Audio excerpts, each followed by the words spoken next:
Les plantes ne parlent pas, mais elles savent drôlement bien se plaindre. Des feuilles jaunes? Elles meurent de faim. Des tiges toutes molles? Elles galèrent.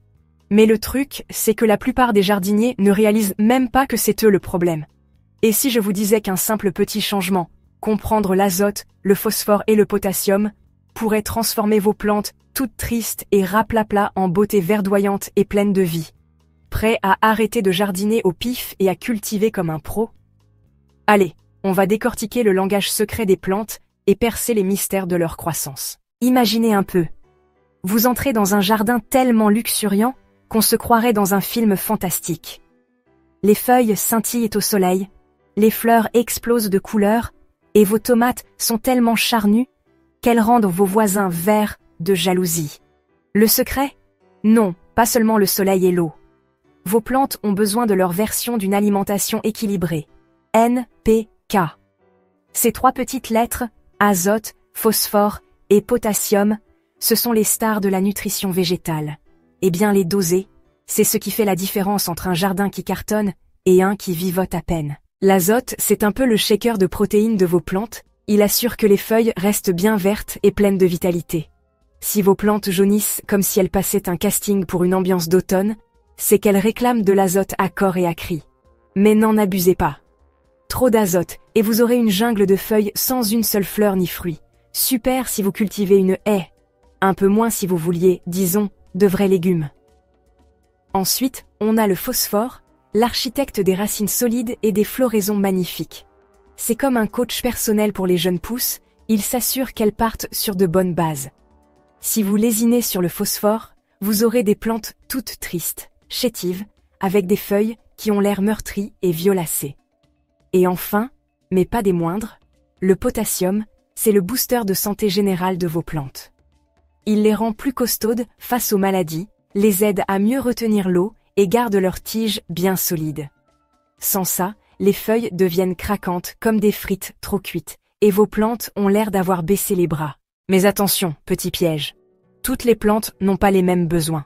Les légumes feuilles, comme la laitue et les épinards, ce sont des accros à l'azote. Les légumes racines, comme les carottes et les pommes de terre, eux, c'est le phosphore qu'il leur faut pour leur croissance souterraine. Les plantes à fleurs et à fruits, elles ont besoin d'un bon équilibre pour être sûres de concentrer leur énergie sur les fleurs et les fruits, et pas juste sur un tas de feuilles. C'est là que les étiquettes d'engrais deviennent super utiles. Ce 10-10-10 sur le sac, ça veut dire des parts égales d'azote, de phosphore et de potassium.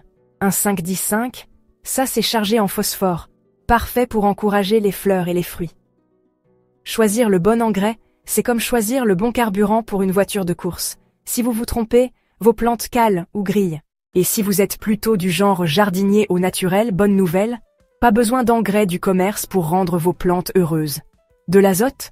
Prenez du compost, du fumier ou du marc de café. Besoin de phosphore? La poudre d'os, le phosphate naturel ou l'émulsion de poisson feront l'affaire.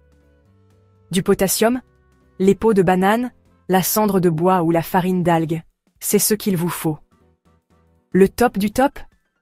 Ces options bio ne nourrissent pas seulement vos plantes, elles améliorent aussi votre sol, le rendant plus riche et plein de bons microbes. Mais attendez, avant de balancer plein de nutriments dans la terre, n'oubliez pas que le sol n'est pas juste un spectateur passif dans cette histoire. La teneur en phosphore de votre sol détermine si vos plantes arrivent même à absorber les nutriments que vous leur donnez. Trop acide? Certains nutriments se bloquent. Trop alcalin? D'autres deviennent indisponibles. Et ne me lancez même pas sur la texture du sol. Un sol sableux draine les nutriments trop vite, tandis qu'un sol argileux les garde précieusement comme un dragon son trésor. Un simple test de sol peut vous éviter le crève-cœur de vous demander pourquoi vos plantes font la tête alors que vous faites tout bien. Bon, à quelle fréquence faut-il fertiliser? Eh bien, ça dépend. Certaines plantes, comme les tomates et les rosiers, adorent être nourries régulièrement pendant toute la saison de croissance. D'autres, comme les arbres et les arbustes, ont juste besoin d'un petit coup de pouce de temps en temps. Mais n'y allez pas trop fort. Surfertiliser peut flinguer votre sol, brûler les racines et transformer votre jardin en zone sinistrée nutritionnelle. Les engrais organiques à libération lente. C'est comme un goutte à goutte constant de nutriments. tandis que les engrais liquides agissent comme un shot d'énergie quand vos plantes sont en détresse. Et bien sûr, l'éternel débat. Engrais synthétiques contre engrais organiques. Les synthétiques agissent vite et donnent un coup de fouet immédiat. Mais ils peuvent nuire à la santé du sol et polluer les cours d'eau s'ils sont utilisés n'importe comment. Les engrais organiques, eux, prennent leur temps, mais construisent pour la fertilité du sol sur le long terme. Au final, tout est une question d'équilibre. Parce que, comme dans la vie, trop de n'importe quoi, même d'une bonne chose, peut devenir un problème. Une fois que vous avez déchiffré le code NPK, le jardinage arrête d'être un jeu de devinettes et ça devient comme une seconde nature.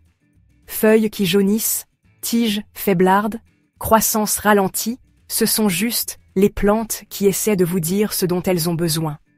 Écoutez-les, donnez-leur les bons nutriments, et elles vous récompenseront avec une verdure luxuriante, des fleurs éclatantes et une récolte dont vous pourrez vous vanter. Le jardinage, c'est à la fois une science et un art. Et plus vous comprenez votre sol et vos plantes, plus ça devient une réussite, et moins stressant. Alors, dites-moi en commentaire, c'est quoi votre stratégie d'engrais préférée? Vous ne jurez que par le compost ou vous êtes plutôt team synthétique? Discutons-en. Et si ce n'est pas déjà fait, cliquez sur le bouton s'abonner pour soutenir la chaîne. Prenez soin de vous, prenez soin de vos plantes, et on se retrouve dans la prochaine vidéo.